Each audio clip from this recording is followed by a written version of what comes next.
Hi good morning അല്ല കേട്ടോ, ശരിക്കും ഗുഡ് ആഫ്റ്റർനൂൺ ആണ്. എന്താന്ന് വെച്ചാൽ ഞങ്ങളൊരു ഷോപ്പിംഗ് ഒക്കെ കഴിഞ്ഞ് വന്നപ്പോ ഇപ്പൊ 3:30 ഉച്ചയ്ക്ക് പോയതാണ്. അപ്പൊ അതാ കുറച്ചധികം പർച്ചേസ് ഉണ്ടായിരുന്നു. ഏകദേശം ഒരു മാസത്തേക്കുള്ള പർച്ചേസ് ഒക്കെ കഴിഞ്ഞ് വന്നതാണ്. അപ്പോൾ നിങ്ങൾ വിചാരിക്കും ഒരു മാസത്തേക്ക് ഇത്രയും സാധനങ്ങൾ മതിയോ എന്ന് വിചാരിക്കും. ഒരു മാസത്തേക്ക് ഇത്രയും സാധനങ്ങൾ പോരാ. ചിലതൊക്കെ കുറച്ചധികം വേണം, ചിലതൊക്കെ കുറച്ച് മതി. അപ്പൊ ഞാൻ എന്താ വാങ്ങിച്ച സാധനങ്ങളൊക്കെ ഒന്ന് ഇവിടെ എടുത്തു വെക്കട്ടെ. വറ്റൽ മുളക്, ഇതാണ് ഏറ്റവും ഇമ്പോർട്ടന്റ് ആയിട്ടുള്ള ഇൻഗ്രീഡിയന്റ്.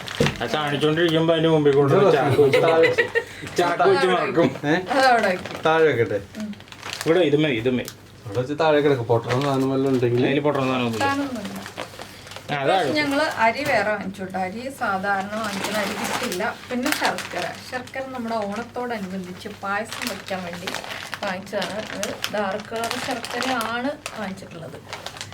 വീഡിയോയിൽ വന്നോളൂ ഉദ്ദേശിച്ചത്. പിന്നെ ഈ പ്രാവശ്യം വാങ്ങിച്ചിട്ടുള്ള വേറൊരു ഐറ്റമാണ് കിറ്റ്കാറ്റ്. എല്ലാ പ്രാവശ്യവും വാങ്ങിക്കണ ഐറ്റം അത് കഴിഞ്ഞു. പിന്നെ ചെറുപയർ, അങ്ങനെ സവോള എന്താണെന്ന് വെച്ചാൽ നമ്മള് ലോക്കൽ സവോള വാങ്ങിക്കുമ്പോൾ സവോള മോശമായി ചെറുപയറൊന്നും ഞാൻ പറഞ്ഞത് വലിയ പയറൊന്നല്ല. കഴിഞ്ഞ ദിവസം സവാളയുടെ കാര്യം എന്ന് വെച്ചാൽ സാധാരണ ലോക്കലില് സവാള വാങ്ങിക്കുമ്പോൾ സവാളയുടെ ഇൻസൈഡ് കംപ്ലൈന്റ് ആവാറുണ്ട്, പുറമേ നല്ല ഭംഗിയായിട്ടിരിക്കാറുണ്ട്. അപ്പൊ ഞാൻ സവാള ലുലുന്നാണ് വാങ്ങിച്ചത്. പിന്നെ വാങ്ങിച്ചിട്ടുള്ളത് ചോക്കോ ചിപ്സ്. ഇത് പുറകെ വീഡിയോ വരും അതിൻ്റെയൊക്കെ കാര്യങ്ങൾ. പിന്നെ ഇത് രാജീവേട്ടനുള്ള ബിസ്ക്കറ്റ്, ഇത് കിച്ചൂസിനുള്ളത്. അപ്പോൾ ഒരു ബിഗ് ഷോപ്പർ കാലിയായി. അഡ്വാൻസ് ആയിട്ട് വല്ലതും കഴിക്കാൻ പറ്റിയതുണ്ട്. ബിസ്ക്കറ്റ് ഉണ്ട്, പിന്നെ വൈകുന്നേരം ചായക്ക് കഴിക്കാനൊന്നും ഉണ്ടാക്കാൻ പറ്റിയ അവസ്ഥയല്ല. എന്താ വെച്ചാൽ നന്നായിട്ട് ഒടിഞ്ഞു നുറങ്ങി നാശമായിട്ടാണ് എത്തിയിട്ടുള്ളത്. ഞങ്ങൾ രാവിലെ അല്ല ഉച്ചയ്ക്ക് പോയത്. ഇത് ബട്ടർ, ഇതൊക്കെ ചോക്കോ ചിപ്സിനോടനുബന്ധിച്ചുള്ള കാര്യങ്ങളാണ്. കുറച്ച് കാര്യങ്ങളൊക്കെ അതിനോട് റിലേറ്റ് ചെയ്ത് വാങ്ങിച്ചതാണ്. ഇതൊക്കെ വൈകുന്നേരം കഴിക്കാനുള്ളതാണ്. ഇതൊക്കെ വൈകുന്നേരത്തേക്കുള്ളതാണ്. ഇതൊക്കെ പപ്സാണ് കേട്ടോ, ഓരോരുത്തർക്കുള്ള പപ്സാണിത്. പിന്നെ ഇതൊരു സ്നാക്ക്, നമ്മുടെ ചിക്കൻ അട. കട്ട് ചെയ്തോട്ടെ, സവാള ഞാൻ എടുത്ത് മാറ്റിക്കോളാം. പിന്നെ രാത്രിത്തേക്കുള്ള കറി. ചിക്കൻ അട. പിന്നെ മയണൈസ് അല്ല, ഗാർലിക് പേസ്റ്റ്. അടുത്ത കിറ്റും അടുത്ത ബിഗ് ഷോപ്പറും കാലിയായി. പിന്നെ മല്ലിയില, ബില്ല്. ഈ സാധനം നേരത്തെ നമ്മുടെ കെയർ ബേക്കറിയിൽ വരുമായിരുന്നു. അടിപൊളി ടേസ്റ്റ്. ക്യാമറ നോക്കിയല്ല പറയണത്, ക്യാമറ നോക്കിയൊക്കെ തന്നെയാണ് പറയണത്. മൂക്കുവരെ കിട്ടണത്. പിന്നെ ഇതൊരു കോംബോ പാക്ക് ആണ്. ഞാൻ ഇതുവരെ വാങ്ങിച്ചിട്ടില്ല ഈ ഒരു കോംബോ പാക്ക്. എങ്ങനെയുണ്ടെന്ന് നോക്കാമെന്ന് വിചാരിച്ചു. ഈ ബ്രാൻഡും വാങ്ങിച്ചിട്ടില്ല, ആദ്യമായിട്ട് വാങ്ങിക്കാണ്. ഇതും ഓഫർ സെക്ഷനിൽ നിന്ന് കിട്ടിയതാണ്. ഇതും കോംബോ പാക്ക് ആണ്. ഇതൊക്കെ ആദ്യമായിട്ട് വാങ്ങിക്കാണ്. ഇത് ഈ ബ്രാൻഡ് നമ്മൾ വാങ്ങിയിട്ടുണ്ട്, ടിഷ്യൂവിന്റെ. ഈ ഒരു ടിഷ്യൂവിന്റെ ബ്രാൻഡ് വാങ്ങിച്ചിട്ടുണ്ട്. പിന്നെ ഇതും രാജീവേട്ടനുള്ളതാണ്, റാഗിപ്പൊടി. നമ്മുടെ കറുകപ്പട്ട. തടി വെക്കണമെന്ന് ആഗ്രഹം. നേരത്തെ കുറെ തടിയൊക്കെ ഉണ്ടായിരുന്നു, ഇപ്പൊ അല്ല ഒരു മീറ്റ് പപ്സ് ഉണ്ട്. ചിക്കനടെ ഇപ്പൊ തന്നെ. Gloves, aluminium foil, shaving cream, ഇത് ഡാർക്ക് ചോക്ലേറ്റ്. ഇതൊക്കെ ഇതിന്റെ ഭാഗമുണ്ട്. അതും ആ ബട്ടറിന്റെ ഒപ്പൊക്കെ ഉള്ളതാണ്. ഇത് എല്ലാവരെയും കൊതിപ്പിക്കാൻ പറ്റിയൊരു ഐറ്റം. അതെ, ഇതിനെ കുറിച്ച് ഞാനൊരു അഭിപ്രായം പറയാം. ഐസ്ക്രീം എന്ന് പറയുമ്പോൾ ഒരു മഹാസംഭവമാണ്. പിന്നെ പൊറോട്ട രാത്രിയിലത്തേക്ക് അത് കാണിച്ചില്ല. അതെ, ഇത് ഈ പൊറോട്ട കേട്ടോ ഞങ്ങൾ വാങ്ങിക്കാറുള്ളത്, മലബാർ പൊറോട്ട. ഈ ഫ്രൂട്ട് ജെല്ലി മാംഗോ കഴിച്ചിട്ടില്ലാത്തവർ ഒരു തവണ മേടിച്ച് കഴിച്ചു. അതിന്റെ വലുതിൽ ഫ്രൂട്ട് ജെല്ലി ഉണ്ടാവൂല. അതെ, അതിന്റെ ഇതുപോലത്തെ റൗണ്ട് പാക്ക് വരികയാണെങ്കിൽ ഫ്രൂട്ട് ജെല്ലി. ഇത് നല്ല ടേസ്റ്റാ. ഫ്രീ ആയിട്ട് അവരുടെ പരസ്യം പറയണം, അവർക്കും ഗുണമായിട്ട് നല്ല സാധനം ഇറക്കിയതല്ലേ അവര്. ഇതിന് നല്ല ടേസ്റ്റാ. ഇതിന് അത്ര ഭയങ്കര ടേസ്റ്റ് ഒന്നുമില്ല. ഇത് സാധാരണ വാനില ഐസ്ക്രീം. ഇത് കഴിച്ചിട്ട് എനിക്ക് ഇഷ്ടപ്പെട്ടില്ല, അത്ര വലിയ ഇഷ്ടമൊന്നും തോന്നില്ല. പിന്നെ കിട്ടിയാ കഴിക്കും, നിവൃത്തിയില്ലാതെ തന്നെ. നിവൃത്തിയില്ലെങ്കിൽ കഴിക്കാൻ തോന്നുള്ളൂ. പക്ഷെ ഇത് നല്ല ടേസ്റ്റ് ആണ്. അതെ, അമ്മച്ചിക്ക് എന്ന് പറഞ്ഞ് മേടിച്ച സാധനമാണ് അത്. പക്ഷെ അമ്മച്ചി കാണുന്നതിന് മുമ്പ് അച്ഛൻ കഴിച്ചു തീർക്കൊന്നുമില്ല, പകുതി. നമ്മുടെ ബസ്മതി റൈസ് ഞാനിങ്ങനെ ഓരോന്ന് എടുത്തു വെച്ചോണ്ടിരിക്കുന്നുണ്ട് കേട്ടോ. ഇവിടെ എല്ലാം ഇഡ്ഡലി ബാറ്റർ അല്ല, അത് മൗണ്ടൻ ഡ്യൂ ആണ്. അല്ല, ഞാൻ അവിടെ എടുത്തു വെച്ച കാര്യങ്ങൾ പറഞ്ഞോണ്ടിരിക്കുകയാണ്.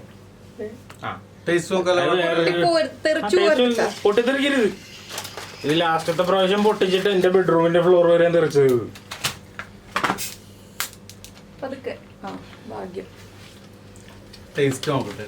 പിന്നെ ഞാൻ വാങ്ങിച്ചിരുന്നത് റവ ഉണ്ടല്ലോ, ബ്രാഹ്മിൺസിന്റെ റവ. അതെനിക്ക് ഉപ്പുമാവ് ഉണ്ടാക്കാൻ ഏറ്റവും നല്ലത് ബ്രാഹ്മിൺസിന്റെ റവയാണ്. നമ്മള് ഗോതമ്പിന്റെ ഉപ്പുമാവ് ഉണ്ടാക്കിയിട്ട് കുറെ നാളായിരുന്നു. പോണേന് മുന്നേ പറയണായിരുന്നു. കളറ്. അപ്പൊ ഇത്രേ ഉള്ളൂ. അടുത്ത ബിഗ് ഷോപ്പറും കാലി. പിന്നെ അരി താഴെ ഇരിക്കണ്ട. ചൗവരി നമ്മുടെ പായസത്തിന് ഓണം സ്പെഷ്യലാണ് ചൗവരി. ഓണം സ്പെഷ്യല് കുറച്ച് സാധനങ്ങളൊക്കെ ഉണ്ട്. ശർക്കര, അതുപോലെ തന്നെ ചൗവരി. പിന്നെന്താണ്, പിന്നെ ഓണം സ്പെഷ്യലായിട്ട് കുറച്ച് ബേക്കിംഗ് ഉണ്ടാവും.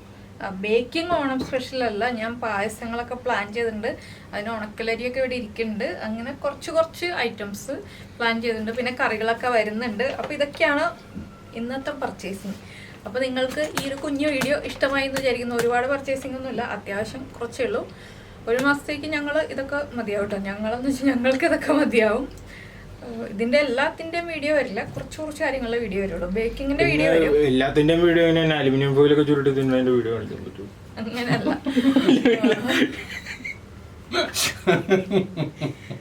ഇതിൽ ഇൻഗ്രീഡിയൻസ് ആയിട്ട് നേരത്തെ എടുത്തു പറഞ്ഞ സാധനങ്ങൾ എന്തായാലും ഉണ്ടാകുമ്പോൾ. പിന്നെ രാജുവേട്ടനും കുറുക്കുണ്ടാക്കുന്നതിന്റെ വീഡിയോ കാണിച്ചിട്ടാ. ഒരു ദിവസം, ഏത് ദിവസമാണെന്ന് തീരുമാനിച്ചില്ല, ഒരു ദിവസം പിള്ളേർക്ക് കുറുക്കുണ്ടാക്കി കൊടുക്കണ പോലെ അല്ല, കുറച്ചും കൂടി വലിയ കുട്ടികളുള്ളതാണ്. വലിയ കുട്ടികൾക്കുള്ള രീതിയിൽ എല്ലാവർക്കും കഴിക്കാവുന്നതാണ്. കൽക്കണ്ടൊക്കെ ഇട്ടിട്ടാണ് കുറുക്കുണ്ടാക്കി കൊടുക്കുന്നത്. അപ്പൊ എല്ലാവർക്കും കുറുക്കുണ്ടാക്കണ ദിവസം കൽക്കണ്ട കാണാൻ പറ്റിയില്ലെങ്കിൽ ഇപ്പൊ കാണിച്ചത് നേരത്തെ മേടിച്ചു വെച്ചേക്കുന്നത്. കഴിഞ്ഞ പ്രാവശ്യം കുറുക്കുണ്ടാക്കാൻ വേണ്ടി വാങ്ങിച്ചതാണത്.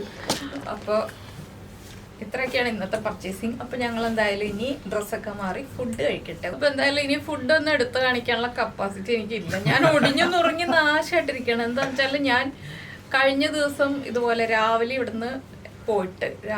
പോയിട്ട് 10:30 പോയിട്ട് വൈകിട്ട് 6 മണിയായപ്പോഴാണ് വന്നത്. കുറച്ചധികം കാര്യങ്ങളൊക്കെ ഉണ്ടായിരുന്നു. പിന്നെ ഇന്ന് രാവിലെ ഒരു 3 പ്രാവശ്യം നാട് വെട്ടി. അങ്ങനെ ഒടിഞ്ഞു നിറങ്ങി നാശം. സ്പെഷ്യൽ ആയിട്ടുള്ള ചെറിയ ഐറ്റംസ് ഉണ്ടല്ലോ, അത് കാണിച്ചു കൊടുക്കാം. ഇത് അവിടുത്തെ ലൂസ് ബട്ടർ വളരെ നല്ല സ്വാധീനം. അതെ, ഇതൊക്കെ ലൂസായിട്ട് കിട്ടുമ്പോൾ വില കുറവാട്ടോ. അങ്ങനെ ഒരു കാര്യമുണ്ട്, വില കുറഞ്ഞ് കിട്ടുന്ന കാര്യങ്ങളാണ് ലൂസായിട്ടുള്ളത്. പിന്നെ എനിക്ക് ഇഷ്ടപ്പെട്ട ഒരു സാധനമാണ് ഈ ഒരു സാലഡ്. ഇത് ആപ്പിളും പേരക്കയും എല്ലാം കൂടിയിട്ടുള്ള സാലഡ്. അവിടെ നമുക്ക് സെലക്ട് ചെയ്തെടുക്കാം. പക്ഷെ ഞാനിങ്ങനെ കുറച്ച് എനിക്ക് അലർജി ഇല്ലാത്ത സാധനങ്ങൾ മാത്രമേ സെലക്ട് ചെയ്തെടുക്കുള്ളൂ. പിന്നെ ഇത് പറയുമ്പോ തെറ്റിപ്പോണം. എന്താന്ന് വെച്ചാൽ വേദനയുടെ ഉള്ളിലും വിശപ്പിന്റെ ഉള്ളിലും ഒക്കെ നിന്ന് ഒടിഞ്ഞു നിറങ്ങിയിട്ടാണ് ഇത് പറയുന്നത്. ഞങ്ങള് 2 മണിയായെന്നും പറഞ്ഞോണ്ട് വന്ന് വണ്ടി കയറുമ്പോ 3:45. ഇതൊരു റെഡിമെയ്ഡ് അല്ല, butter chicken pasta. Easy to make pasta. പിന്നെ ഞങ്ങൾ ഇന്നൊരു ഹാപ്പി ന്യൂസ് പറയാം. അതെന്താണ്? എനിക്കറിയാവുന്നതാണ്. വന്നപ്പോ പറഞ്ഞിരുന്നു, നമ്മുടെ ഒരു സബ്സ്ക്രൈബർ ചേച്ചി കണ്ടുണ്ടായിരുന്നു. അപ്പൊ എന്നെ സാധാരണ ആരും കണ്ടാ തിരിച്ചറിയാറില്ല. ചേച്ചി ഇന്ന് എന്നോട് വന്ന് അങ്ങനെയല്ല, എന്റെ സൗണ്ട് കേൾക്കുമ്പോഴാണ് എല്ലാരും തിരിച്ചറിയാറുള്ളത്. എപ്പോഴും എന്നെ സൗണ്ട് കേട്ടിട്ട് തിരിച്ചറിയാറുള്ളത്. പക്ഷെ ചേച്ചി മാത്രം എന്നെ ഇന്ന് കണ്ട് സംസാരിച്ചു. കണ്ടപ്പോ തന്നെ മനസ്സിലാക്കി സംസാരിച്ചു. അപ്പൊ എനിക്ക് ഭയങ്കര സന്തോഷം തോന്നിട്ടാ. ചേച്ചിയുടെ പേര് ഹോസ്പിറ്റലിലുള്ളവർക്ക് മാത്രമേ അങ്ങനെ മനസ്സിലാകാറുള്ളൂ. ഹോസ്പിറ്റലിൽ ചെല്ലുമ്പോ എന്റെ സൗണ്ട് കേൾക്കുമ്പോഴാണ് എല്ലാരും തിരിച്ചറിയാറുള്ളത്. അപ്പൊ എനിക്ക് അതിൽ ഭയങ്കര സന്തോഷം തോന്നി. അപ്പൊ ഇനി ഇതെല്ലാം എടുത്ത് ഫ്രിഡ്ജിലേക്ക് കയറ്റാനുള്ളത് ഫ്രിഡ്ജിൽ വെക്കട്ടെ, ഫ്രീസറിലേക്കാണുള്ളത് ഫ്രീസറിൽ വെക്കട്ടെ, ഐസ്ക്രീം എടുത്തോണ്ട് പോയി. ഐസ്ക്രീമൊക്കെ ഒന്ന് കഴിച്ച് ബോഡിയൊക്കെ ഒന്ന് കൂളാക്കട്ടെ. അതിനുശേഷം ചോറ് കഴിക്കട്ടെ. അപ്പോൾ ഇതൊക്കെയാണ് ഇപ്പോഴത്തെ പരിപാടികൾ. ഇനി ഇതെല്ലാം എടുത്ത് വെക്കട്ടെ. ഇത് എടുത്ത് വെക്കുന്നത് തന്നെ ഇനി ഒരു പണിയാണ്. അപ്പൊ ഇനി ഇതെല്ലാം എടുത്ത് അറേഞ്ച് ചെയ്ത് വെച്ചിട്ട് ഡ്രസ്സ് മാറി കുറച്ച് സമയം കിടക്കില്ല. ഓരോരുത്തരും ഒരു ചെറിയ പോർഷൻ എടുത്തിട്ടുണ്ട്, വേഗം തീരും. ഞാൻ കൊണ്ട് പറയാൻ നിൽക്കേണ്ടി വരും. അപ്പൊ ഇതൊക്കെ എവിടെ എങ്ങനെയൊക്കെ വെക്കണം എന്നുള്ളതൊക്കെ പ്ലാൻ ചെയ്ത് എല്ലാം അറേഞ്ച് ചെയ്ത് എടുത്ത് വെച്ചിട്ട് വേണം ഡ്രസ്സ് മാറണം, കിടക്കണം, കഴിക്കണം. അങ്ങനെ കുറച്ച് പരിപാടിയുണ്ട്. എഡിറ്റ് ചെയ്യണം. അങ്ങനെ എല്ലാ കാര്യങ്ങളും ഉണ്ട്. അപ്പോൾ എന്തായാലും ഇന്നത്തെ വീഡിയോ ഇത്രയൊക്കെയുള്ളൂ. നമുക്ക് അടുത്ത ദിവസം മുതൽ അടുത്ത വീഡിയോകളൊക്കെ ആയിട്ട് കാണാം.